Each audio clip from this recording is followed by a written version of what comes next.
আম্মা জান, ও আমার আম্মা জান, আপনার এই সন্তান আজ একটা নেকির কারণে জাহান্নামের আগুনে জ্বলতে যাচ্ছে গো আম্মা জান। একটা নেকির কারণে আমার আমলের পাল্লাটা হালকা হয়ে গিয়েছে, আল্লাহ পাকের আদালতে আটকে গিয়েছে আম্মা জান। একটা নেকি যদি পাই তাহলে আমার আমলের পাল্লাটা ভারী হয়ে যাবে। একটা নেকি দেন, একটা নেকি দেন, একটা নেকি দেন। যখন এমন করে বলবে, মা বলতে লাগবে, রে সন্তান, পারবো না, পারবো না, পারবো না, আমি তোমাকে নেকি দিতে পারবো না, কারণ তুমি যে জাহান্নামের আগুন থেকে বাঁচার চেষ্টা করছো, যে জাহান্নাম থেকে আজকে বাঁচার চেষ্টা করছো, যে জাহান্নামের আগুনকে ভয় পাচ্ছো, আজ কিয়ামতের ময়দানে ওই জাহান্নাম থেকে বাঁচার জন্য আমিও চেষ্টা করছি, না না না, আমি তোমাকে নেকি দিতে পারবো না।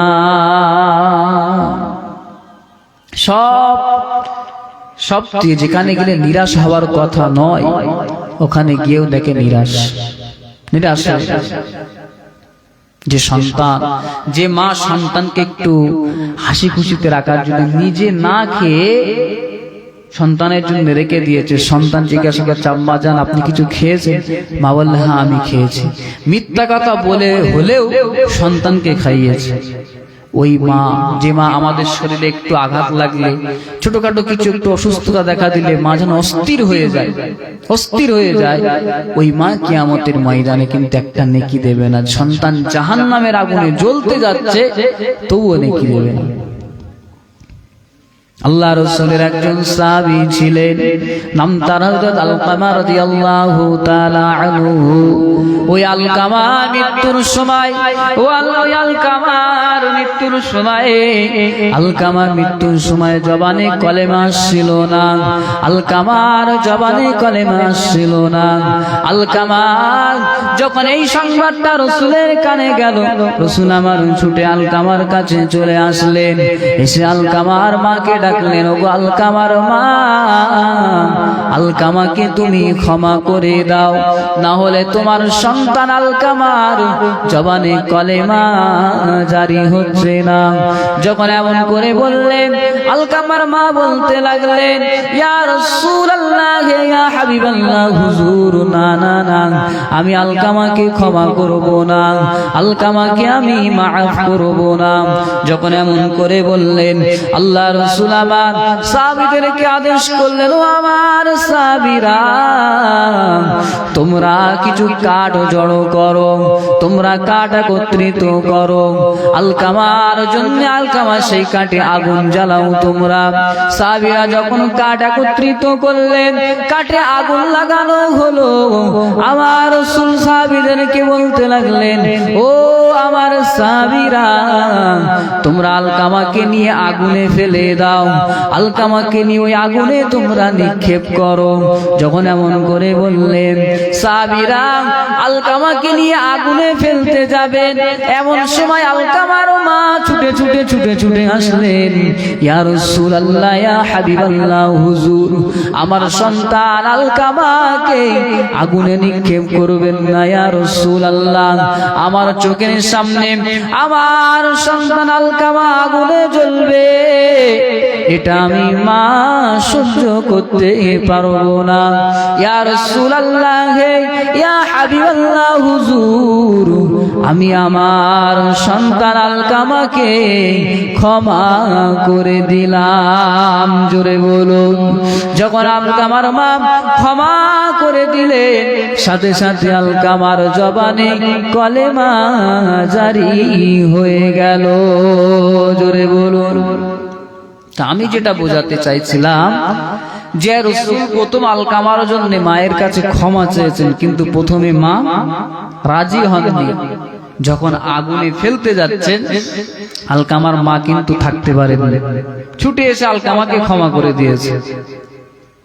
কিয়ামতের ময়দানে যে মা দুনিয়ার আগুনে জ্বলতে যায়, দুনিয়ার আগুনে জ্বলা তো দূরের কথা, আমাদের শরীরে একটু আগুনের যদি একটু তাপ লাগে তো মা কিন্তু সহ্য করতে পারে না। যে মা আলকামাকে আগুনে পড়া দেখতে চাইছে না, ওই মা কিয়ামতের ময়দানে দুনিয়ার থেকে 70 গুণ বেশি তাপ, জাহান্নামের আগুন, ওই জাহান্নামের আগুনের সন্তান পড়তে যাচ্ছে, তবুও মা একটা নেকি দেবে না। ওই ময়দানটা এত কঠিন হবে, এত কঠিন হবে, ওই ময়দানটা এত কঠিন হবে। সেদিন কেউ কারো কোনো উপকারে আসবে না, কেউ কারো কোনো সাহায্য করবে না। আল্লাহ পাক বলেন, ইয়াউমা লা ইউগনি মাওলানা আম মাওলান শাইয়্যা ওয়ালা হুম ইউনসারুন। সেদিন কোনো বন্ধু বান্ধব কেউ কারো কোনো সাহায্য করতে পারবে না। মা সন্তানকে কোনো সাহায্য করবে না, সন্তান মাকে কোনো সাহায্য করবে না, পিতা ছেলেকে কোনো সাহায্য করবে না, ছেলে পিতাকে কোনো সাহায্য করবে না, কেউ কারো কোনো উপকারে আসবে না। ওই দিন মানুষ নাজাত পাবে ইল্লা মার রাহিমাল্লাহ, শুধুমাত্র আল্লাহ পাকের দয়া, আল্লাহ পাকের দয়ায় মানুষ নাজাত পাবে। কিয়ামতের ময়দানে আমলের বড়াই দেখিও কিন্তু নাজাত পাওয়া যাবে না, আমলের বড়াই দেখিও কিন্তু নাজাত পাওয়া যাবে না। সেদিন নাজাত পাবে শুধুমাত্র আল্লাহর দয়ায়। হাদিস পাকের মধ্যে এসেছে, আল্লাহ রাসূল একদিন সাহাবীদেরকে বলছেন, সাহাবীরা তোমরা কে কিন্তু আমলের জোরে জান্নাতে যেতে পারবে না, আমলের জোরে জান্নাতে যেতে পারবে না। যদি তোমরা জান্নাতে যাও সেটা আল্লাহ পাকের দয়ায় যায়, আল্লাহ পাকের দয়ায়। কেউ আমলের জোরে জান্নাতে যেতে পারবে না। সাহাবীরা জিজ্ঞাসা করলেন, ইয়া রাসূলুল্লাহ আপনিও কি আল্লাহ পাকের দয়া ছাড়া জান্নাতে যেতে পারবেন না? আল্লাহ রাসূল বললেন, হ্যাঁ, আইয়াতাগাম্মাদানি আল্লাহু বিফাদলিন রাহমাতিন, হ্যাঁ, আল্লাহ যদি আমার উপরে দয়া করে, করুণা করে, তাহলে আমিও সেদিন নাজাত পাবো। নচেত নাজাত পাওয়ার আমল দেখিয়ে কেউ নাজাত পাবে না, কেউ নাজাত পাবে না। কিতাবের মধ্যে এসেছে, জিবরাইল আমিন আলাইহিস সালাম আল্লাহ রাসূলকে একদিন বলতে লাগলেন, ইয়া রাসূলুল্লাহ, ইয়া হাবিবাল্লাহ, হুজুর, বনি ইসরাইলের একজন ব্যক্তি ছিল, ওই ব্যক্তিটা এক নাগাড়ে 500 বছর ইবাদত করেছে, 500 বছর এক নাগাড়ে আল্লাহ পাকের ইবাদত বন্দেগী করত। ওই বান্দাকে আল্লাহ পাক এমন এক জায়গায় ইবাদতের ব্যবস্থা করে দিয়েছিলেন, চতুর্দিকে সমুদ্র, মাঝখানে একটা দ্বীপে নির্জন জায়গায়, নিরিবিলি জায়গায় আল্লাহ পাক ওই বান্দার যা ইবাদতের জন্য সুযোগ করে দিয়েছিলেন। আর ওই বান্দার ওই দ্বীপের উপরে আল্লাহ একটা আনার গাছ সৃষ্টি করেছিলেন। যখন তার ক্ষুধা লাগতো ওই আনার ফল খেত। আর ওই সমুদ্রের লবণাক্ত পানির মাঝে এক সাইডে তার জন্য মিষ্টি পানির ব্যবস্থা করে দিয়েছিলেন আল্লাহ। ওই বান্দার যখন পানি পিপাসা লাগতো ওই মিষ্টি পানি পান করতেন। জিবরাইল আমিন বলতে লাগলেন, ইয়া রাসূলুল্লাহ, ইয়া হাবিবাল্লাহ, হুজুর, ওই বান্দাটা সব সময় দোয়া করতেন আল্লাহর কাছে, আল্লাহ আমার যখন মৃত্যুটা হবে, আমার যখন মৃত্যুর সময় এসে যাবে, আমার মৃত্যুটা যেন সিজদা হালাতে হয়, এমন করে দোয়া করতেন। ইয়া রাসূলুল্লাহ, ইয়া হাবিবাল্লাহ, হুজুর, আমি যখন আসমান থেকে জমিনে আসতাম দেখতাম ওই বান্দাটা সিজদায় রত, আবার যখন জমিন থেকে আসমানে যেতাম দেখতাম ওই বান্দাটা তখন সিজদায় রত। ইয়া রাসূলুল্লাহ, ওই বান্দাটা যখন মৃত্যুবরণ করেছিলেন তখন তিনি সিজদারত অবস্থাতেই ছিলেন। ওই বান্দাটাকে কিয়ামতের ময়দানে আল্লাহ পাক তুলবে, তুলে ফেরেশতাদেরকে বলবেন, ও আমার ফেরেশতারা, আমার এই বান্দাকে আমার দয়ায় জান্নাতে প্রবেশ করা, আমার দয়ায় জান্নাতে প্রবেশ করা। যখন এমন করে বলবে ওই বান্দাটা বলবে, আল্লাহ আমি আপনার দয়ায় জান্নাতে যাব কেন? আমি যে 500 বছর এক নাগাড়ে ইবাদত করেছি আপনার, আমি আমার ইবাদতের জোরে, আমলের জোরে জান্নাতে যাব। আল্লাহ পাক বলবে তাই তো, আমার আমলের জোরে জান্নাতে যাবে? ঠিক আছে ফারিস্তা, আমার এই বান্দার আমলের পরিবর্তে, আমার দেওয়া নিয়ামতের পরিবর্তে আমার বান্দার আমলগুলো একটু পরিমাপ করো তো। পরিমাপ করলে দেখা যাবে যে ওই বান্দার একটা চোখের নিয়ামতের কাছে 500 বছরের ইবাদত শেষ। একটা চোখের নিয়ামতের কাছে 500 বছরের ইবাদত শেষ। কি অবস্থা বলেন তো? আমাদের এই চোখটা কত বড় নিয়ামত আল্লাহ পাকের, কত বড় নিয়ামত। শরীরের প্রত্যেকটা অঙ্গই আল্লাহ পাকের কত বড় নিয়ামত। আমরা কি পারি এর শুকরিয়া আদায় করতে? পারি বলে? শুধু আলহামদুলিল্লাহ বললে কি শুকরিয়া আদায় হয়ে যায়? শুকরিয়া আদায় হয়ে যায় যে আমি একটা সুন্দর সুঠাম দেহ পেয়েছি, চোখ দিয়ে ভালো দেখতে পাচ্ছি, কানে শুনতে পাচ্ছি, মুখ দিয়ে বলতে পারছি আলহামদুলিল্লাহ, এটা বললেই কি শুধু আদায় হয়ে যাবে? না, চোখের শুকরিয়া আদায় করতে হবে, চোখ দিয়ে কোরআন তেলাওয়াত করতে হবে, চোখ দিয়ে ভালো ভালো জিনিস দেখতে হবে, আল্লাহ পাকের নিয়ামত দেখতে হবে, হাত দিয়ে আপনি ভালো ভালো কাজ করতে হবে, আপনার মুখ দিয়ে ভালো ভালো কথা বলতে হবে, কোরআন তেলাওয়াত শুনতে, কোরআন তেলাওয়াত করতে হবে, জিকির আজকার করতে হবে। এইভাবে শরীরের অঙ্গ প্রত্যঙ্গের শুকরিয়া আদায় হবে। আমরা পারি আর যা ইবাদত করি নাকি বলেন? আমাদের নামাজে মন থাকে ঠিকঠাক, কপালটা সিজদায় থাকে ঠিকই, কিন্তু আমাদের মন থাকে কোথায় বলেন তো? হয় মাঠে, নাই পকেটে, নাই হাটে, নাকি বলেন? আরে হ্যাঁ না বলেন, সরাসরি দেন আপনি। জি বলেন, নামাজে কি মন থাকে? নামাজ পড়ার নিয়ম কি বলেন তো? আল্লাহ রাসূল বলেন, তা'বুদাল্লাহা কাআন্নাকা তারাহু ফাইন লাম তাকুন তারা ফাইন লাম তাকুন তারাহু ফাইন্নাহু ইয়ারাক, যে তুমি এমন ভাবে নামাজ আদায় করো যেন তুমি আল্লাহকে দেখছো, আল্লাহকে দেখছো। আল্লাহকে দেখে দেখে ইবাদত বান্দেগি করা এটা আমাদের দ্বারা সম্ভব নয়। রাসূল বলছেন, যদি তুমি দেখতে না পারো তাহলে এটা ভাবো যে আল্লাহ পাক তোমাকে দেখছে। আচ্ছা বলেন, আল্লাহ পাক যদি আমার দিকে দেখেন তখন আমার ইবাদতটা কেমন হওয়া উচিত? কেমন হওয়া উচিত বলেন? নামাজ পড়তে হবে একাগ্রতার সাথে, খুশু খুজুর সাথে নামাজ পড়তে হবে। আমাদের নামাজ হয় তো ওই বান্দাটার 500 বছরের ইবাদত শুধুমাত্র একটা চোখের নিয়ামতের কাছে শেষ হয়ে যায়। চোখের নিয়ামতের কাছে। আল্লাহ আমাদের কত নিয়ামত দান করেছে। যে পানি, এই এক গ্লাস পানি যে আমাদের জন্য কত নিয়ামত। একবার খলিফা হারুনুর রশিদ, নাম শুনেছেন তো আপনারা? হারুনুর রশিদের নাম শুনেছেন? হারুনুর রশিদ টানার সময় একটা পাগল ছিল, পাগল বেশে ঘুরতেন। তিনি ছিলেন আল্লাহওয়ালা মানুষ, তার নাম হলো বাহালুল। ওই বাহালুল একদিন খলিফার রাজসভায় বসে আছে। তা হারুনুর রশিদ পানি পান করার জন্য পানি চাইলেন। এক গ্লাস পানি আনা হলো হারুনুর রশিদের জন্য। হারুনুর রশিদ যখন পানি পান করতে যাবে, বাহালুল বলছেন, বাদশা একটু থামুন। হারুনুর রশিদ বলছে, কি ব্যাপার বাহালুল, তুমি আমাকে থামালে কেন? বাহালুল বলতে লাগলেন, ও বাদশা জাহাপানা, আপনার কাছে আমার একটা প্রশ্ন। কি প্রশ্ন বলো বাহালুল?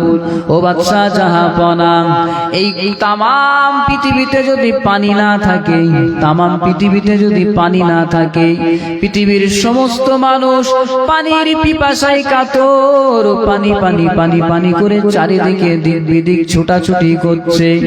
ও বাদশা জাহাপানা, ওই সময়ে শুধুমাত্র একজন ব্যক্তির কাছে এক গ্লাস পানি আছে। ওই ব্যক্তিটা আপনার কাছে যদি আসে, এসে আপনার অর্ধেক রাজত্বর বিনিময়ে এক গ্লাস পানিটা দিতে রাজি হয়, ও বাদশা জাহাপানা, আপনি আপনার রাজত্ব রাখবেন নাকি পানিটা নেবেন? পানি কি ফিরিয়ে দেবেন না আপনার রাজত্ব রাখবেন? হারুনুর রশিদ বলছে, বাহালুল, পানির জন্য তো কাতর, আগে তো নিজে বাঁচি তারপরে তো রাজত্ব। আমি আমার অর্ধেক রাজত্বের বিনিময়ে হলেও আমি পানি নেব, পানিটাকে গ্রহণ করব। বাহালুল বলতে লাগলেন, হুজুর আপনি পান করুন, পানি পানি পানি। হারুন রশিদ পানি পান করলেন, পান করে যখন গ্লাসটা রাখলেন বলছেন বাচ্চা একটু থামুন, যে আবার কি বলবে? বাহালুল বলতে লাগলেন, ও বাদশা জাহাপনা, এখন আপনি যে পানিটা পান করলেন, এই পানিটা যদি আপনার শরীর দিয়ে না বার হয়, আপনার যদি শরীর দিয়ে না বার হয়, অর্থাৎ প্রস্রাব যদি আপনার আটকে যায়, তামাম পৃথিবীর ডাক্তার কবিরাজ আপনার কোনো সেবা দিতে পারছেন না, আপনার চিকিৎসা করতে পারছেন না, তাদের চিকিৎসায় কোনো কাজ হচ্ছে না। আর এই তামাম পৃথিবীতে একজন মাত্র ডাক্তার আছে, ওই ডাক্তারটাই পারবেন আপনার ওই রোগের চিকিৎসা করতে। ওই ডাক্তারটা যদি আপনার কাছে আপনার চিকিৎসার বিনিময়ে যদি অর্ধেক রাজত্ব চাই, ও বাদশা জাহাপনা, আপনি আপনার রাজত্ব রাখবেন নাকি ওই চিকিৎসককে ফিরিয়ে দেবেন? কি করবেন বলেন? হারুন রশিদ বলছে, বাহালুল, আগে তো নিজে বাঁচি, আমি তো যন্ত্রণায় ছটফট করব, আমার অর্ধেক রাজত্ব দিয়ে হলেও আমি চিকিৎসা গ্রহণ করব। বাচ্চা হারুন রশিদ, বাহালুল বলছে, বাচ্চা, তাহলে এক গ্লাস পানির কাছে আপনার রাজত্ব মূল্যহীন, এক গ্লাস পানির কাছে আপনার রাজত্ব মূল্যহীন। আমি যেটা বলছিলাম, এই পানি যে আমাদের কত বড় নিয়ামত, কি বলেন? আমরা পানি পান করছি, আবার আল্লাহ পাক রব্বুল আলামিন আমাদের শরীরে যতটা প্রয়োজন মিটিয়ে আবার বাদ বাকিটা বার করার ব্যবস্থা করছেন, নাকি বলেন? শুকরিয়া আদায় করতে পারবো আমরা? পারবো না। ওই বাদশা, ওই ব্যক্তিটি যখন চোখের নিয়ামতের কাছে 500 বছরের ইবাদত শেষ, ওই ব্যক্তিটা ফেরেশতাদেরকে আল্লাহ পাক আদেশ করবেন, ও আমার ফেরেশতারা, যাও যাও যাও, আমার এই বান্দাকে নিয়ে জাহান্নামে নিক্ষেপ করো। ওই বান্দাকে টেনে টেনে নিয়ে যখন জাহান্নামের দিকে নিয়ে যাবে, জাহান্নামের দিকে নিয়ে যাবে, ওই বান্দাটা যেতে যেতে বারবার পিছনের দিকে তাকাবে আর বলতে লাগবে, ও রব্বুল আলামিন আল্লাহ, আপনি আমাকে আপনার দয়ায় জান্নাত দিন, আপনার দয়া জান্নাত দিন, আমার আপনার দয়া ছাড়া উপায় নেই। তখন আল্লাহ পাক রব্বুল আলামিন ফেরেশতাদেরকে জান্নাতে দেওয়ার জন্য আদেশ করবেন। তো কিয়ামতের ময়দানে আমলের বড়াই দেখিয়ে কেউ নাজাত পাবে না। ওই কিয়ামতের ময়দানটা এত ভয়ঙ্কর হবে, এত ভয়ঙ্কর হবে, মাথার কাছে সূর্য চলে আসবে, পায়ের নিচে মাটি পুড়ে তামান্নায় হয়ে যাবে, মানুষেরা ছুটতে থাকবে, দিক বিদিক ছুটতে থাকবে আর বলতে লাগবে, আইনাল মাফার, আইনাল মাফার, আজকে পালানোর জায়গা কোথায়, কোথায় পালাবো, কোথায় পালাবো? মানুষেরা দিক বিদিক ছুটতে থাকবে।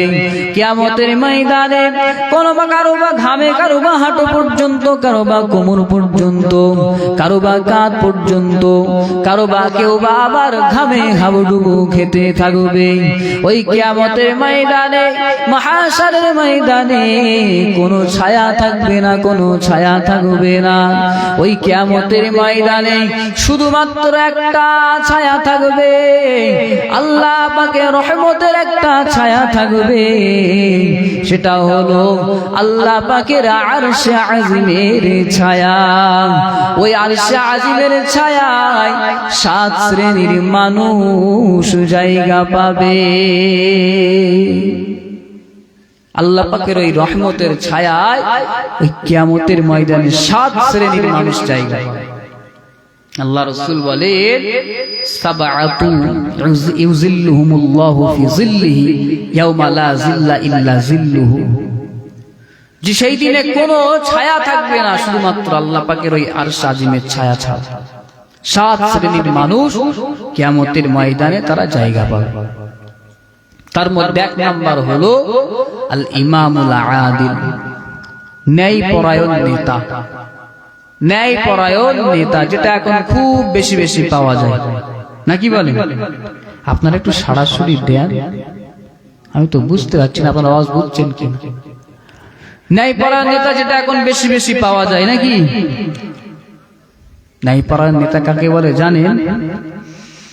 আল ইমামুল আদিল হুয়াল্লাযী ইয়াত্তাবিউ আমরাল্লাহি বিওয়াদঈ কুল্লি শাইইন ফি মাওদিইহি মিন গায়রি ইফরাতিন ওয়ালা তাফরিত। ন্যায়পরায়ণ নেতা বলা হয় তাকে যে জায়গায় যে জিনিস যে জায়গায় রাখার যোগ্য, অর্থাৎ মানুষের যথাযথ হক, মানুষের যেটা প্রাপ্য, সঠিক প্রাপ্যটা তাদেরকে বুঝিয়ে দেওয়া, তাদেরকে দিয়ে দেওয়া, এটা হলো তাদের দায়িত্ব ন্যায়পরায়ণ নেতাদের, নাকি বলেন? কিন্তু এখন কি হচ্ছে? দেয় না লেয়? আপনার রাগ হচ্ছে এইসব কথা বলছি না? আগে নেয় তারপরে দেয় বলছে। আরে কি হবে? খলিফা ওমর রাদিয়াল্লাহু তাআলা আনহু, তিনি অর্ধ জাহানের বাদশা ছিলেন, অর্ধ পৃথিবী শাসন করতেন। একদিন ওমর রাদিয়াল্লাহু তাআলা আনহুর কাছে তার গোলাম কিছু দুধ দিলেন, দুধ হাদিয়া করলেন। তিনি দুধটা পান করলেন। পান করার পরে জিজ্ঞাসা করছে, আচ্ছা তুমি দুধটা কোথায় পেয়েছো? কোথায় পেয়েছো? গোলাম বলতে লাগলেন, হুজুর এটা আমি বাইতুল মাল থেকে আমাকে দেওয়া হয়েছে, আমাকে এটা দেওয়া হয়েছে, কিন্তু আমি এটা আপনাকে হাদিয়া দিলাম, এটা আপনার জন্য জায়েজ। গোলাম বলছি ওমর রাদিয়াল্লাহু তাআলা আনহু, এটা শোনার সাথে সাথে ওমর রাদিয়াল্লাহু তাআলা আনহু ঝরঝর ঝরঝর করে কাঁদতে লাগলেন। ওমর রাদিয়াল্লাহু তাআলা আনহু কাঁদতে লাগলেন আর আঙুলটা গলায় প্রবেশ করিয়ে দিলেন, গলায় ঢুকিয়ে দিলেন। গলায় ঢুকিয়ে দেওয়ার পরে বমি করতে লাগলেন, বারবার বারবার বমি করতে লাগলেন, পানি পান করতে লাগলেন আর বমি করতে লাগলেন, আর কাঁদতে লাগলেন আর বলতে লাগলেন, আহারে কিয়ামতের ময়দানে, মাহশারের ময়দানে আল্লাহ পাক যদি আমাকে বলে, ও উমর কি ব্যাপার, কি ব্যাপার, তোমার পেটে তো সরকারি দুধ দেখা যায়, কিয়ামতের ময়দানে আমি ওমর আল্লাহর কাছে কি জবাব দেব? যদি আল্লাহ বলে, ওমর তোমার পেটে তো সরকারি দুধ দেখা যায়, কি জবাব দেব আমি? একটুখানি দুধ পান করে ফেলেছে তার জন্য এত কান্না। আর আমাদের নেতাদের একটু পেটে টর্চ লাইট মেরে দেখেন তো আছে কি না, পাওয়া যাবে? কিছু পাওয়া যাবে বলে? ওমর রাদিয়াল্লাহু তাআলা আনহু তিনি এত সক্রিয় ছিলেন, তিনি অর্ধজাহান শাসন করতেন। তিনি রাতের বেলা ঘুরে ঘুরে বেড়াতেন, দেখতেন কে কোথায় অসুবিধার মধ্যে আছে। ওমর রাদিয়াল্লাহু তাআলা আনহু রাতের বেলা রাস্তা দিয়ে চলতেন, সব দেখতেন তার রাজত্বে, তার শাসনামলে কি ঘটছে না ঘটছে, কে কষ্টে আছে কে দুঃখে আছে, তিনি খোঁজ খবর নিতেন।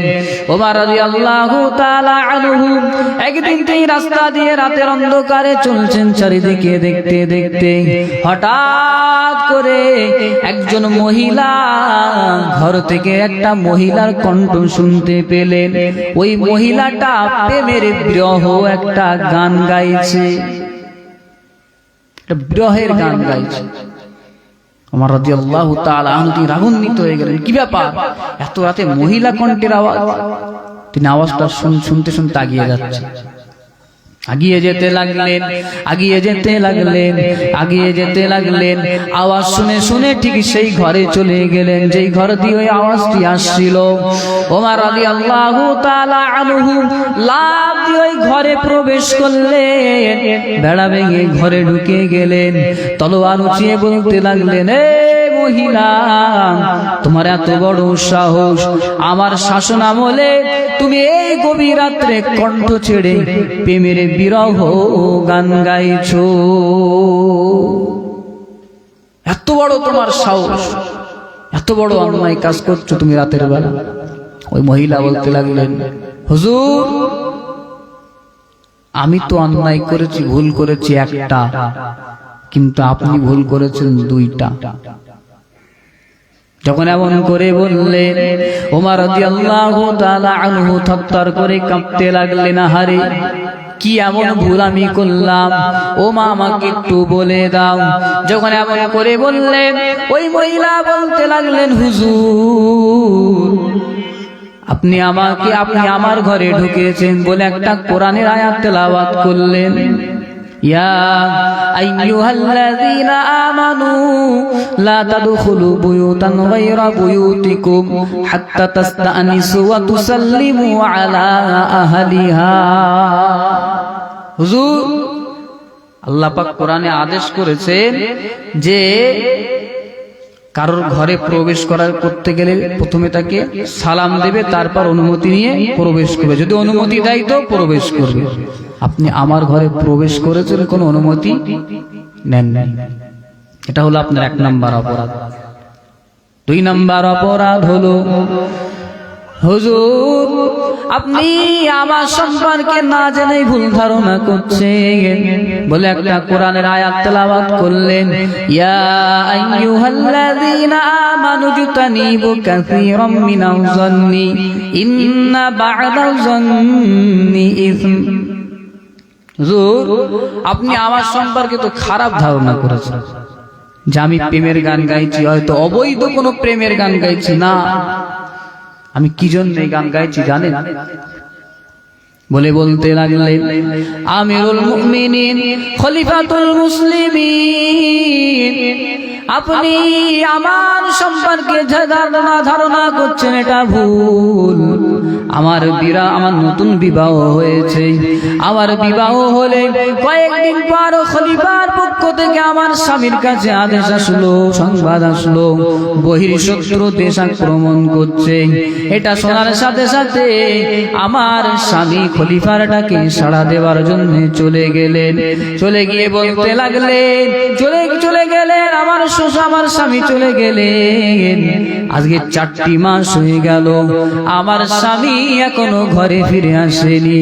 খলিফাতুল মুসলিমিন আমিরুল মুমিনিন, আমি আমার স্বামীর বিরহ যন্ত্রণা সহ্য করতে না পেরে, আমি আমার স্বামীর কষ্ট সহ্য করতে না পেরে আমি এই রাতে বিরহের গান গাইছি। এটা শোনার সাথে সাথে খলিফা ওমর রাদিয়াল্লাহু তাআলা আনহু ছুটে বেরিয়ে গেলেন, বাড়িতে চলে গেলেন।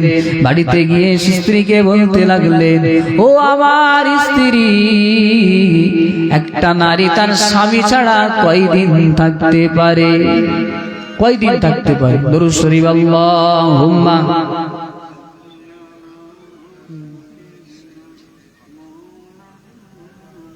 কমেন্টে কিন্তু কাউকে পাঠাও আমার এখানে।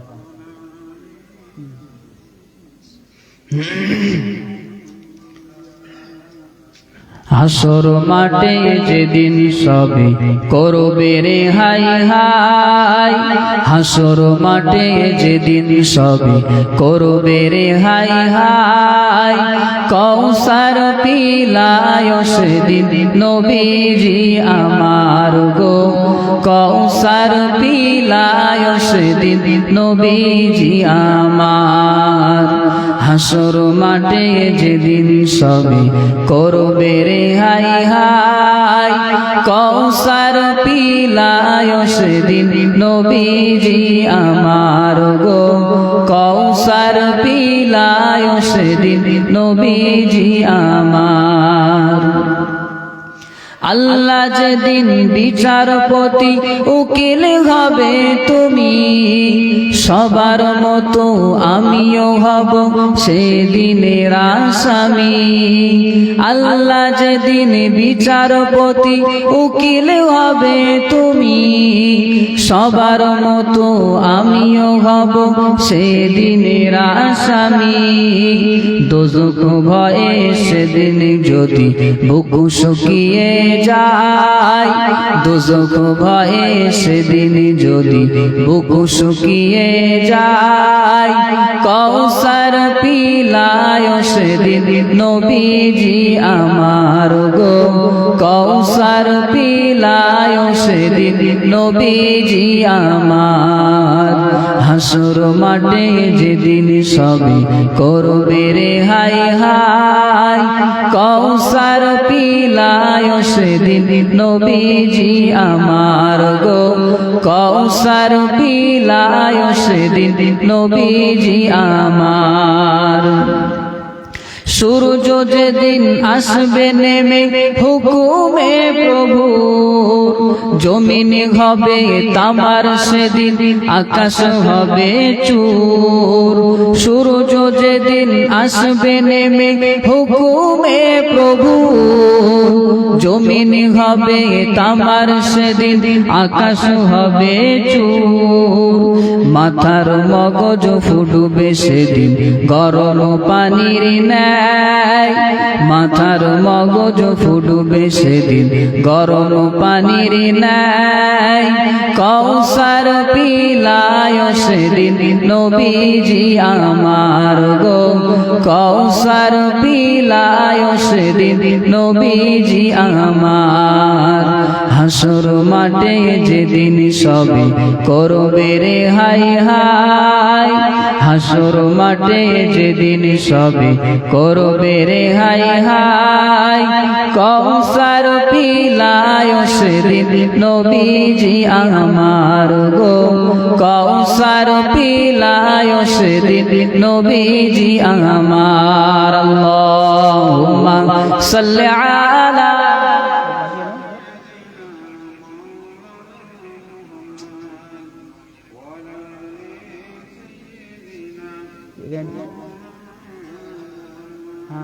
যার রস শুনতে বলো কি হচ্ছে পাঠিয়ে দাও।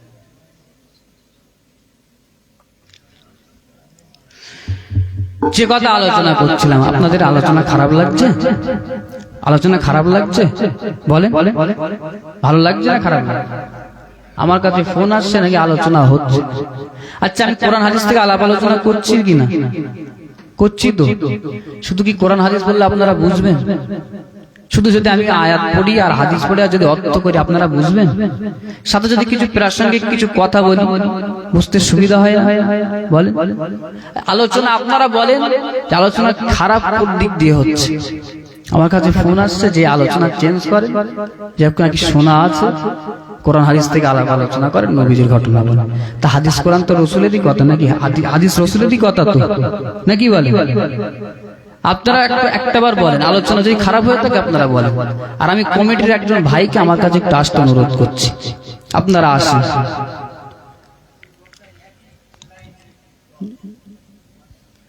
কি বলছেন? তিনি কি ওয়াজ করেছেন না করেছেন আমি তো শুনি। ঠিক আছে, আমি আলোচনা চেঞ্জ করছি, আলোচনা এখান থেকে চেঞ্জ করে দিচ্ছি, অন্য আলোচনায় চলে যাচ্ছে। ঠিক আছে, দরুদ শরীফ পড়েন। আল্লাহুম্মা সাল্লি আলা সাইয়্যিদিনা।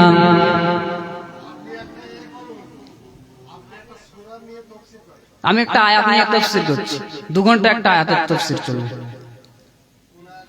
একটা সূরা দিয়ে তাফসীর করতে গেলে কতটা সময় লাগবে? আপনার এই পাশে মাঝে মাওলানা সাহেব, ভাই আপনি মাওলানা? হ্যাঁ, জিজ্ঞাসা করেন। একটা সূরা নিয়ে তাফসীর করি কদিন সময় লাগবে জানেন?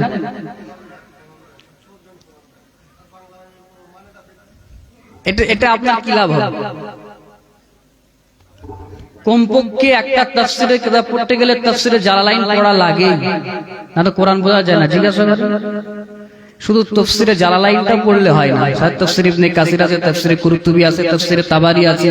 কত তাফসীর পড়তে একটা আয়াতের মানে বুঝতে গেলে, সারমর্ম বুঝতে গেলে। আমি যদি মিথ্যা কথা বলে থাকি পাশে মাওলানা আছে, জিজ্ঞাসা করেন না।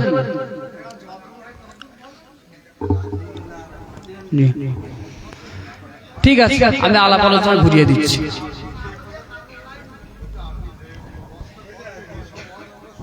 আচ্ছা, শোনা তো থাকবে, আপনারা আমাদের থেকে বেশি জানেন, এটা আমরা স্বীকার করি।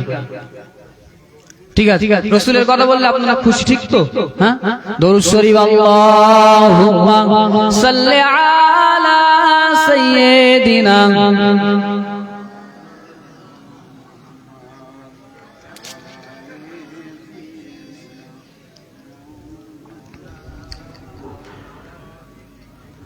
وقال الله تعالى في كلام المجيد والفرقان الحميد: تلك الرسل فضلنا بعضهم على بعض منهم من كلم الله ورفع بعضهم درجات قال رسول الله সাল্লাল্লাহু আলাইহি ওয়াসাল্লাম ইন্নামা আনা রাহমাতুম মুহদা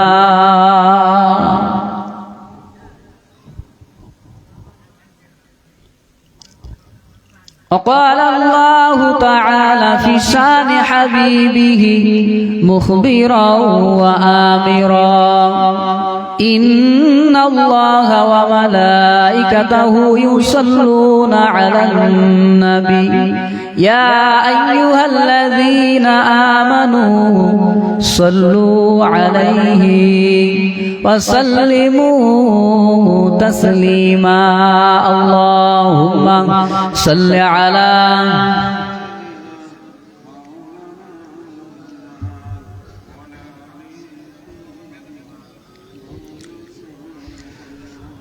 प्यारे हाजिराने मजलिस কোরআন থেকে একটা আয়াত তেলাওয়াত করেছি, একটা হাদিস পাঠ করেছি। দেখি আপনাদের মনের খোরাক যদি দেওয়া যায়।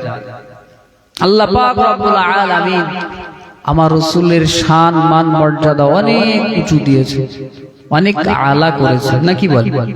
আল্লাহ পাক বলেন তিলকা রাসূলু ফাদ্দালনা বা'দাহুম আলা বা'দ। ওই সমস্ত রাসূল যাদের মর্যাদাকে আল্লাহ পাক সমুন্নত করেছে, এক একজনকে এক একজনের উপরে মর্যাদাবান করেছে।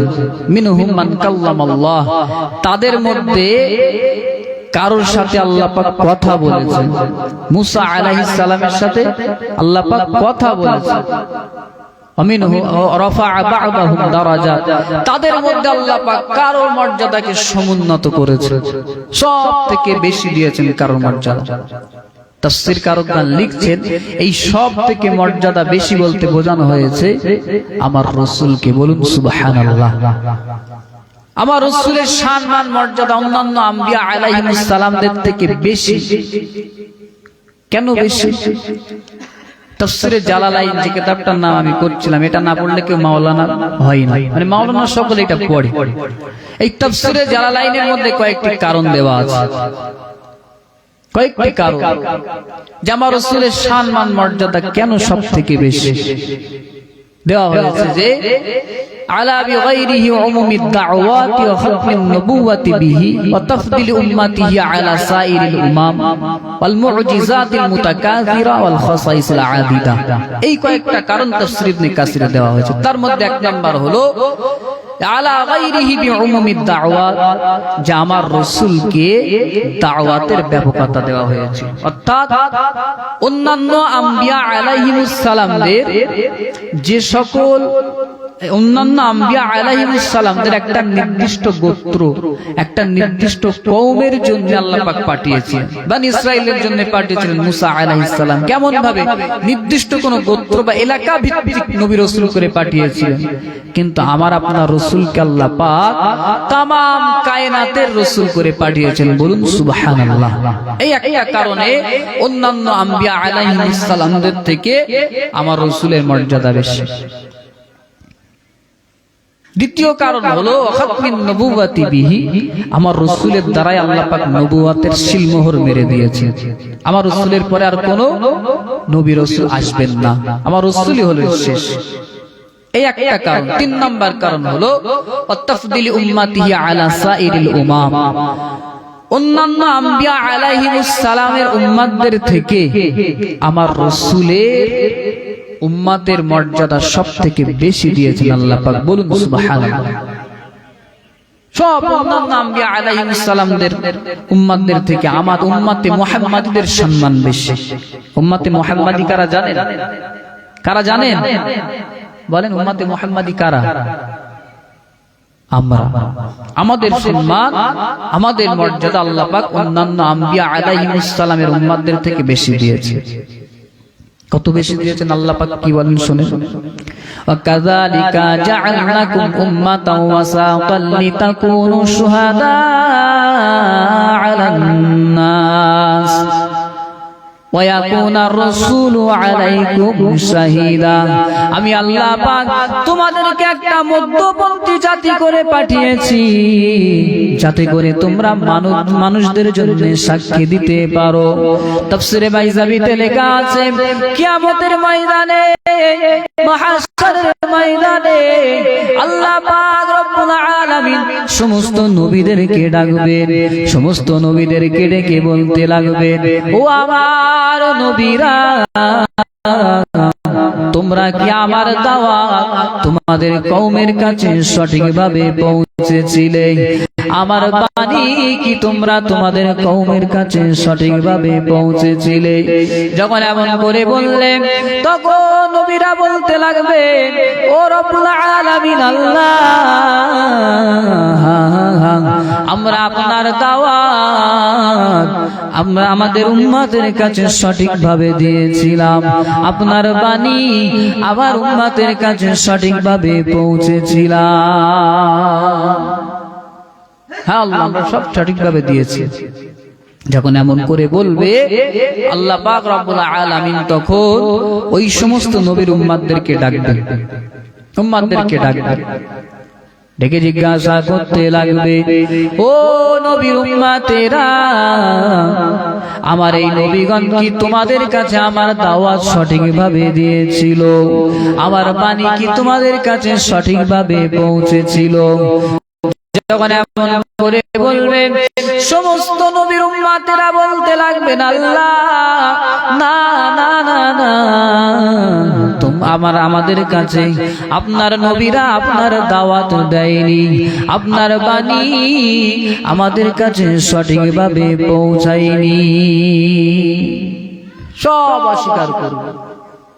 এখন নবী তো একা বলছে যে হ্যাঁ আমি পৌঁছেছিলাম, তা অনেক উম্মত সব মানুষেরা বলছে না আল্লাহ পৌঁছায়নি। যখন কোনো কথার পক্ষে কম সংখ্যক লোক থাকে, পক্ষে বিপক্ষে আর কি, বেশি সংখ্যক লোকের এটাই তো ধরা হয় না, কি বলে? তো কিয়ামতের ময়দানে আল্লাহ পাক তখন নবীদেরকে জিজ্ঞাসা করে, কি ব্যাপার, তোমরা বলছো পৌঁছেছো আর তোমাদের নবীরা বলছে পৌঁছাওনি, তোমাদের কি কোনো সাক্ষী আছে? সমস্ত নবীরা বলবে, হ্যাঁ আল্লাহ আমাদের সাক্ষী আছে। কারা? আল্লাহ, এই কিয়ামতের ময়দানে আমাদের সাক্ষী হলো উম্মতে মুহাম্মাদি। জোরে বলুন, জোরে বলুন, উম্মতে মুহাম্মাদি কারা? আমরা কাদের সাক্ষ্য দেব? যখন এমন করে বলবেন আল্লাহ পাক রব্বুল আলামিন তখন আমাদেরকে ডাকবেন, উম্মতে মুহাম্মাদীদেরকে ডাকবেন। তখন উম্মতে মুহাম্মাদীরা গিয়ে হাজির, তাদেরকে জিজ্ঞাসা করা হবে, ও উম্মতে মুহাম্মাদী, আমার এই নবীরা কি তাদের উম্মতের কাছে সঠিকভাবে আমার দাওয়াত দিয়েছিল? আমার এই নবীরা তার উম্মতের কাছে কি আমার বাণী সঠিকভাবে পৌঁছেছিল?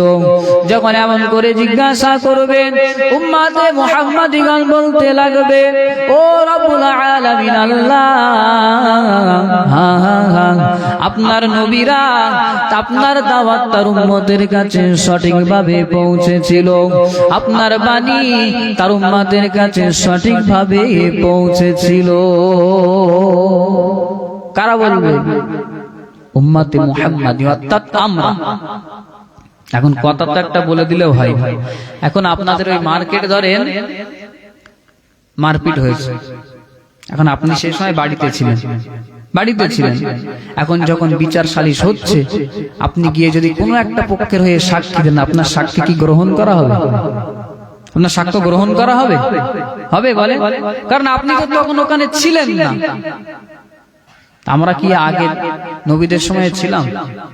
আমরা তো সাক্ষী দেব সেদিন। ওই সমস্ত নবীর উম্মতেরা বলতে লাগবে, ও উম্মতে মুহাম্মাদী, তোমরা কিভাবে জানলে যে আমাদের নবীরা আমাদের কাছে সঠিকভাবে দাওয়াত দিয়েছে? আমাদের নবীরা আল্লাহর বাণী আমাদের কাছে সঠিকভাবে পৌঁছেছে, অথচ তোমরা সে সময়ে আমার কাছে আমাদের সময় আমাদের কাছে ছিলে না। যখন এমন করে বলবে তখন উম্মতে মুহাম্মাদীগণ বলতে লাগবেন, জানা নবিয়ুনা আলাইহিস সালাম আখবারনা, আমাদের কাছে রাসূলের সাদিক সাল্লাল্লাহু আলাইহি ওয়াসাল্লাম এসেছিলেন, তিনি এসে আমাদের সব কিছু জানিয়ে গিয়েছে। জোরে বলুন, ওয়া ওয়ায়াকুনা রাসূলু আলাইকুম শাহিদা, তখন আমার রাসূল এসে বলবে আল্লাহ আমার উম্মত যা বলছে সবই সঠিক, ব্যাস আমাদের সাক্ষ্য গ্রান্টেড। তো কিয়ামতের ময়দানে নবীদের সাক্ষী দেব আমরা। এই উম্মতের মর্যাদা আল্লাহ অনেক দিয়েছেন, এক এক করে বলতে গেলে অনেক সময়ের প্রয়োজন। তো এই সমস্ত এই নবীর উম্মতে মুহাম্মাদীর সম্মান বাড়ার কারণে আমার রাসূলেরও সম্মান অন্যান্য নবীদের থেকে বেড়ে গিয়েছে। বলুন সুবহানাল্লাহ। কিভাবে? ধরেন কারো সন্তান ডাক্তারও হলো, ইঞ্জিনিয়ারও হলো, মাস্টারও হলো, বড় আলেম হলো, হাফেজ হলো, মুফতি হলো, পিতামাতার কি একটু সম্মান বাড়ে না? পিতামাতার কি একটু সম্মান বাড়ে না বলেন? তদ্রূপ এই নবীর উম্মতের সম্মান বাড়ার কারণে আমার রাসূলের সম্মান বেড়ে গিয়েছে। বলুন সুবহানাল্লাহ। এই একটা কারণ। 4 নাম্বার কারণ হলো আল মুজিজাতিল মুতাকাসিরা, যে আমার রাসূলকে আল্লাহ পাক অনেক মুজিজা দিয়েছিলেন, অনেক মুজিজা। অন্যান্য আম্বিয়া আলাইহিস সালামদের আল্লাহ যে সকল মুজিজা দিয়েছিলেন সে সকল মুজিজা আমার রাসূলকে তো দেওয়া হয়েছিল, উপরন্তু আল্লাহ পাক আমার রাসূলকে আরো বেশি মুজিজা দিয়েছিলেন। বলুন সুবহানাল্লাহ।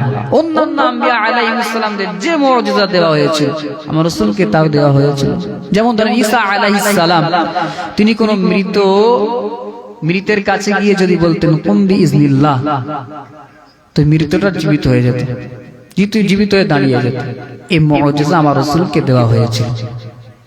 কিতাবের মধ্যে এসেছে আল্লাহ রাসূলের কাছে একজন সাহাবী এসে কাঁদতে লাগলেন, ঝরঝর করে কাঁদতে লাগলেন। আল্লাহ রাসূল আবার বলতে লাগলেন, ও বাবা সাহাবা, কাঁদছো কেন বাবা? কি হলো তোমার, কাঁদছো কেন? এমন কি হলো বাবা? যখন এমন করে বললেন, ওই সাহাবী বলতে লাগলেন, ইয়া রাসূলুল্লাহ, ইয়া হাবিবাল্লাহ, হুজুর, আমি আমার একটা কলিজার টুকরি সন্তান ছিল, কন্যা সন্তান। ইয়া রাসূলুল্লাহ, ইয়া হাবিবাল্লাহ, হুজুর, আজ কয়েকদিন হলো আমার সেই সন্তানটা দুনিয়া ছেড়ে চলে গিয়েছে।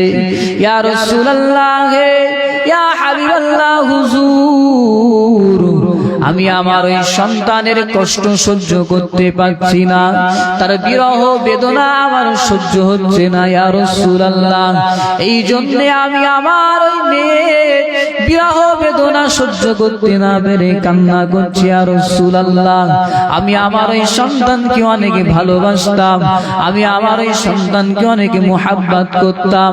যখন এমন করে বললেন, আমার রাসূল সাহাবীকে বলতে লাগলেন, ও বাবা সাহাবা, তুমি তোমার সেই সন্তানকে কোথায় দাফন করে এসেছো বাবা, কোথায় দাফন করে এসেছো? ওই সাহাবী বলতে লাগলেন, ইয়া রাসূলুল্লাহ, ইয়া হাবিবাল্লাহ, হুজুর, আমি আমার সন্তানকে অমুক জায়গায় দাফন করে এসেছি। যখন এমন করে বললেন, আমার রাসূল সেই ময়দানের দিকে ছুটতে লাগলেন, উঠে চলে গেলেন। ওই ময়দানে গিয়ে ওই কন্যাটির নাম ধরে ডাকতে লাগলেন, নাম ধরে ডাকতে লাগলেন। এমন সময় দেখা গেল ওই মেয়েটি কবর থেকে লাব্বাইক ইয়া রাসূলুল্লাহ বলে কবর থেকে উঠে আমার রাসূলের সামনে হাজির হয়ে গেলেন। জোরে বলুন, আর একটু জোরে বলুন সুবহানাল্লাহ। এটা ছিল আমার রাসূলের একটা মুজিজা, যে মৃত্যুকে নাম ধরে ডাকলেন, মৃত্যু কবর থেকে উঠে চলে আসলেন। আমার রাসূল এই মেয়েটিকে বলছে, মা, যদি তুমি চাও আমি তোমাকে তোমার পিতার কাছে ফিরিয়ে দিতে পারি, যদি তুমি চাও। কিন্তু মেয়েটি বললেন, ইয়া রাসূলুল্লাহ, তার আর দরকার হবে না, কারণ আল্লাহ পাক আমার উপরে অনেক অনুগ্রহ করেছে, অর্থাৎ আমাকে জান্নাত দান করেছে। জান্নাতের নাজ নিয়ামত পেয়ে কেউ কি আর দুনিয়া চাইবে? বলেন, কেউ কি আর দুনিয়া চাইবে? ও জান্নাতে গেলে বুঝবেন দুনিয়াটা ছিল একটা খড়কুটো ছাড়া কিছু না। আল্লাহ পাক বলেন হাদিসে কুদসি, যে আ'দাতু লিইবাদিয়াস সালিহিন মা লা আইনুন রাআত ওয়ালা উযুনুন সামিআত ওয়ালা খাতারা আলা কলবি বাশার। আল্লাহ পাক বলেন, আমি আমার নেককার বান্দাদের জন্য এত সুন্দর জান্নাত প্রস্তুত করে রেখেছি, মা লা আইনুন রাআত, কোন চোখ দেখেনি, ওয়ালা উযুনুন সামিআত, কোন কান শুনেনি, ওয়ালা খাতারা আলা কলবি বাশার, কোন অন্তর কল্পনাও করতে পারবে না যে আল্লাহ পাকের জান্নাত এত সুন্দর, এত সুন্দর, কেউ কল্পনা করতে পারবে না। তো ওই কন্যাটি বললেন, ইয়া রাসূলুল্লাহ, তার দরকার হবে না, আল্লাহ পাক আমাকে জান্নাত দিয়েছে। তা আমার সে মেয়েটি যদি চাইতো পিতার কাছে ফিরে যেত, আমার রাসূল তাকে ফিরিয়ে দিতেন। এটা ছিল আমার রাসূলের মুজিজা। ঈসা আলাইহিস সালাম যেমন মৃতকে জীবিত করতেন কুম্বি ইজনিল্লাহ বলে, আমার রাসূলকে আল্লাহ এই মুজিজা দিয়েছিলেন। এছাড়াও আমার রাসূলকে আল্লাহ আরো অন্যান্য মুজিজা দিয়েছিলেন, আমার রাসূল যেমন অল্প খাদ্য আমার রাসূল অনেক জনকে খাইয়েছিলেন, অল্প খাদ্য। এটা ছিল আমার রাসূলের একটা মুজিজা। কিতাবের মধ্যে এসেছে হযরত আবু হুরায়রা রাদিয়াল্লাহু তাআলা আনহু, তিনি একদিন বলতে লাগলেন যে আমি আবু হুরায়রার এমন অনেক দিন পার হয়ে গিয়েছে যে আমি আবু হুরায়রা কিছু না খেয়ে দিন কাটিয়েছি। কয়েকদিন যাবত না খেতে পেয়ে আমি আবু হুরায়রা এমন করে না খেতে পেয়ে ক্ষুধার জ্বালা সহ্য করতে না পেরে আমি আবু হুরায়রা একটা গাছের নিচে গিয়ে শুয়ে পড়লাম। গাছের ঠান্ডা জায়গায় পেটটা মাটিতে লাগিয়ে শুয়ে পড়লাম যাতে করে একটু পেটটা ঠান্ডা হয়। যখন এমন করে বলতে লাগলেন আবু হুরায়রা, একদিন আমি মাটিতে পেটটা লাগিয়ে শুয়ে আছি ক্ষুধার জ্বালা সহ্য করতে না পেরে, এমন সময় দেখতে পেলাম ওই রাস্তা দিয়ে গুটি পাই আমার রাসূল আগিয়ে আসে। আবু হুরায়রা রাদিয়াল্লাহু তাআলা আনহু এটা দেখে সেই উঠে বসলেন, তাড়াতাড়ি করে উঠে বসলেন। আমার রাসূল আবু হুরায়রার কাছে আসলেন, এসে বলতে লাগলেন, আও বাবা আবু হুরায়রা, এসো বাবা আমার সাথে এসো। যখন এমন করে বললেন, আবু হুরায়রা রাদিয়াল্লাহু তাআলা আনহু পেটে বড় ক্ষুধা, হাঁটার মতো শক্তি নেই, হাঁটা চলা করার মতো শক্তি নেই, কিন্তু রাসূলের হুকুম তো মানতেই হবে। এই জন্য আবু হুরায়রা আমার রাসূলের পেছনে গুটি পায়ে হাঁটতে লাগলেন। এমন এক পর্যায়ে আমার রাসূল ঘরে পৌঁছে গেলেন। বিবিদের কাছ থেকে অনুমতি নিয়ে আমার রাসূল আবু হুরায়রাকে নিয়ে ঘরের ভিতরে প্রবেশ করলেন। ঘরের ভিতরে প্রবেশ করে দেখা গেল, ঘরের ভিতরে প্রবেশ করে দেখতে পেলেন একটা পেয়ালায় কিছু দুধ রাখা আছে, একটা পেয়ালায়।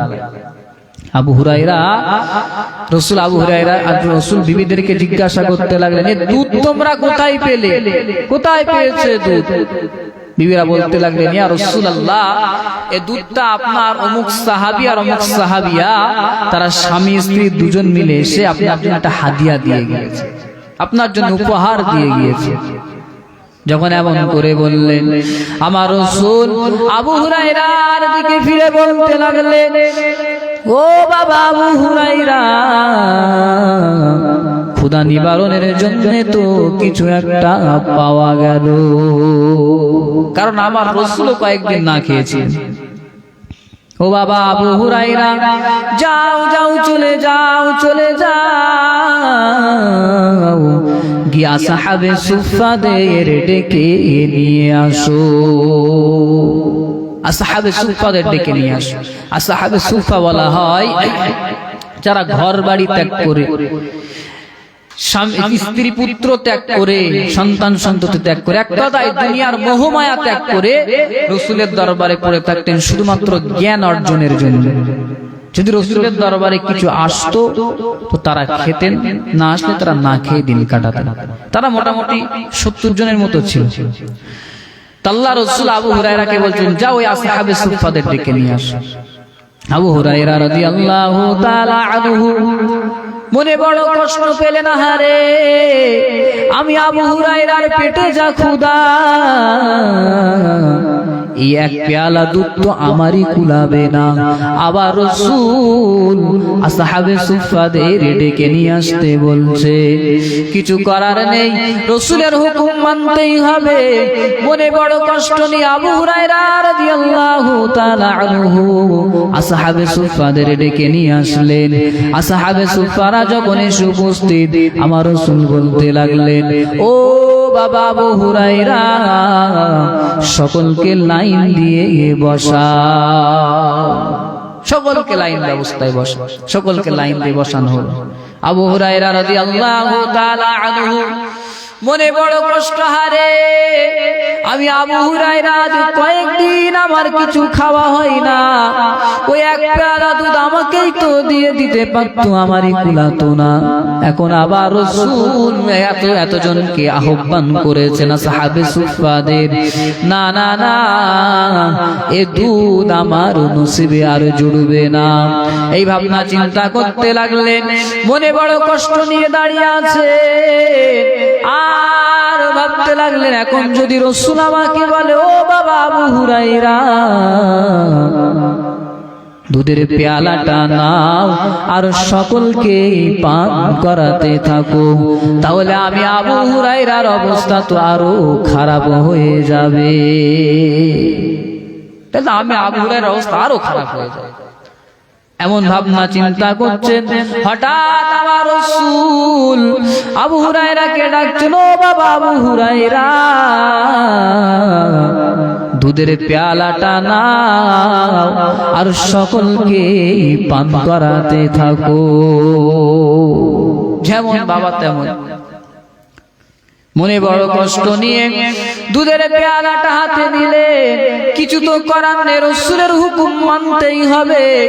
মনে বড় কষ্ট নিয়ে দুধের পেয়ালাটা হাতে নিলেন, আল্লাহর রাসূল আমার বলতে লাগলেন, ও বাবা আবু হুরায়রা, প্রথম জনকে দাও, প্রথম জনকে দাও। আবু হুরায়রা রাদিয়াল্লাহু তাআলা আনহু দুধের পেয়ালাটা প্রথম জনকে দিলেন। ওই সাহাবী যখন দুধের পেয়ালাটা ঠোঁটে লাগালো, আমার রাসূল এদিক দিয়ে বলতে লাগলেন, ও বাবা সাহাবা, পান করো বাবা, পান করো, তৃপ্তি ভরে পান করো বাবা, পেট ভরে পান করো, তোমাদের না অনেক দিন যাবত খাওয়া হয়নি। এমন করে যখন বলছেন, আবু হুরায়রা রাদিয়াল্লাহু তাআলা আনহু আসমানের দিকে মাথাটা তুলে বলতে লাগলেন, আল্লাহ, না না না, এ দুধ আমার আর পান করা হবে না, কারণ এই সাহাবীর তো অনেক দিন যাবত খাওয়া হয় না, এ দুধ এ একাই পান করে শেষ করে দেবে। এমন করে যখন ভাবনা চিন্তা করছেন, ওই সাহাবী দুধ পান করার পরে দুধের পেয়ালাটা মুখ থেকে নামিয়ে বলতে লাগলেন, ইয়া রাসূলুল্লাহ, ইয়া হাবিবাল্লাহ, হুজুর, আমার আর কোনো ক্ষুধা নেই, আমার আর কোনো কষ্ট নেই। এই বলে দুধের পেয়ালাটা যখন আবু হুরায়রার হাতে দিচ্ছিলেন, দেখা গেল দুধের পেয়ালাটা তখনও দুধে পরিপূর্ণ। জোরে বলুন, আর একটু জোরে বলুন সুবহানাল্লাহ। আল্লাহ রাসূল আমার আবু হুরায়রাকে বলছে, বাবা দ্বিতীয় জনকে দাও। দ্বিতীয় জন যখন পান করছে, আমার রাসূল তাকেও বলতে লাগলেন, ও বাবা সাহাবা, পান করো বাবা, পান করো, পান করো, তৃপ্তি ভরে পান করো, পেট ভরে পান করো বাবা, ও বাবা পেট ভরে পান করো, তোমাদের না অনেক দিন যাবত খাওয়া হয় না বাবা।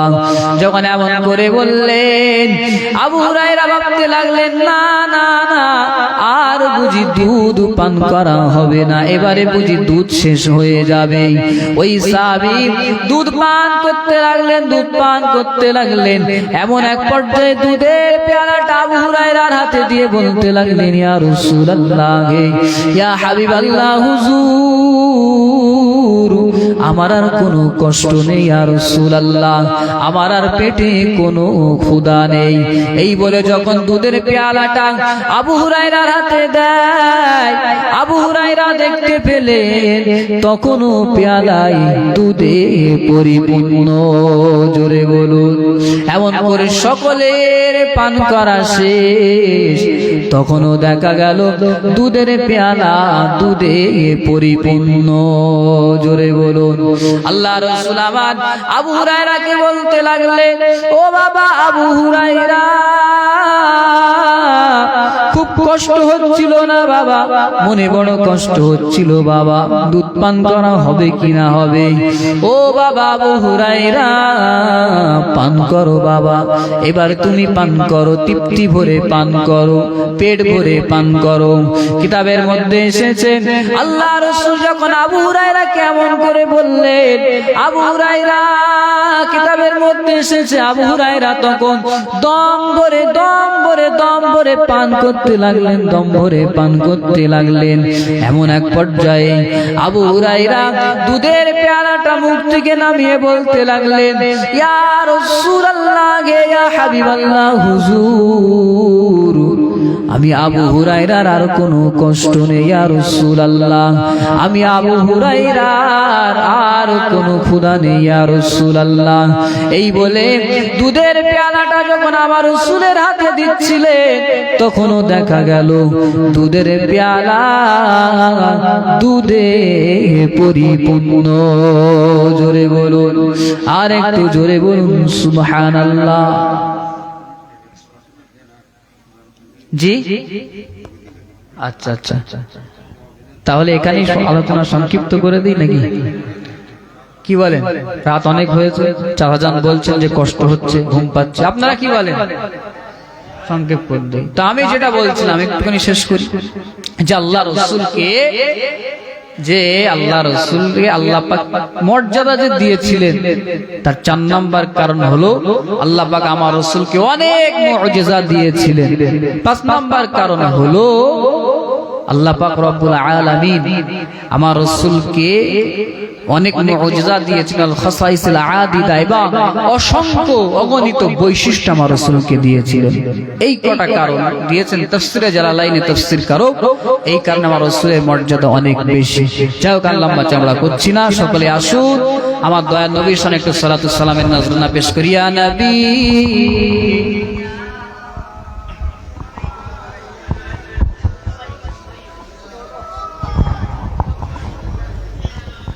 ইয়া হাবিবি সালামুন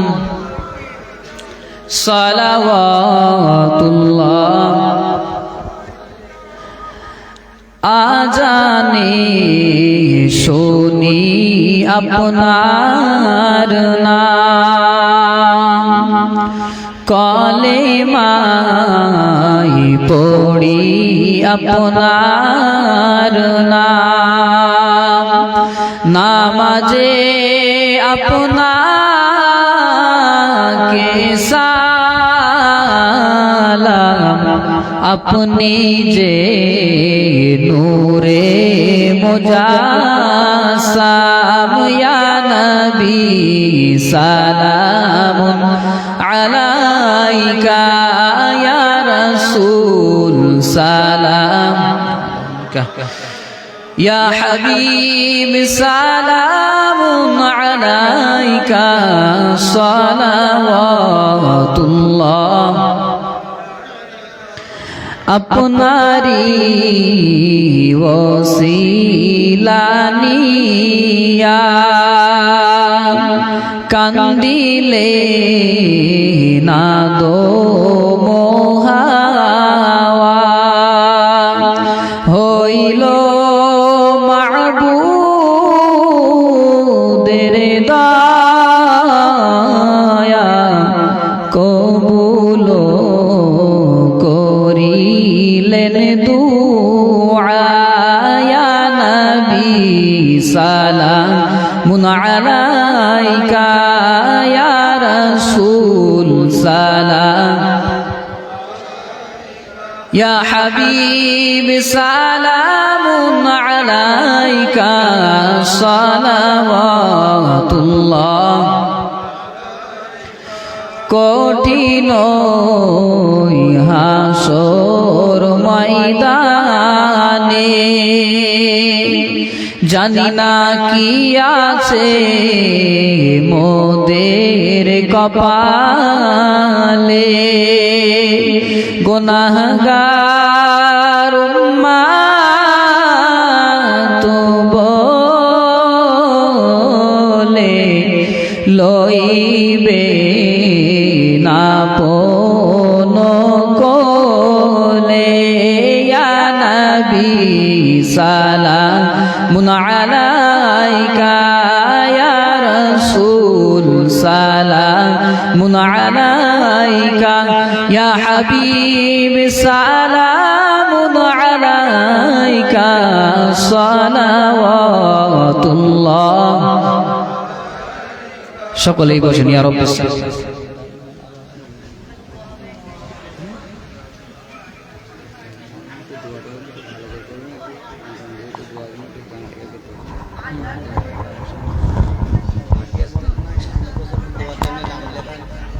এরকম অনেক লোক আছে ঠিক কামালিহি কাশাফাত তুজা বিজামালিহি হাসনাত জামিউ খিসালিহি সাল্লু আলাইহি ওয়া আলিহি। যাক আলহামদুলিল্লাহ, অনেক আলাপ আলোচনা হলো। আমি এসেছি দেগঙ্গা থেকে আপনাদের মাঝে কিছু আলাপ আলোচনা করলাম। আলোচনার মাঝে যদি ভুল ত্রুটি হয়, আপনারা যদি কষ্ট পেয়ে থাকেন, ব্যথা পেয়ে থাকেন, আল্লাহর হস্তে ক্ষমা করে দেবেন। আপনারা এই মাহফিলটা প্রতি বছর হোক, এটা আপনারা চান চান কিনা?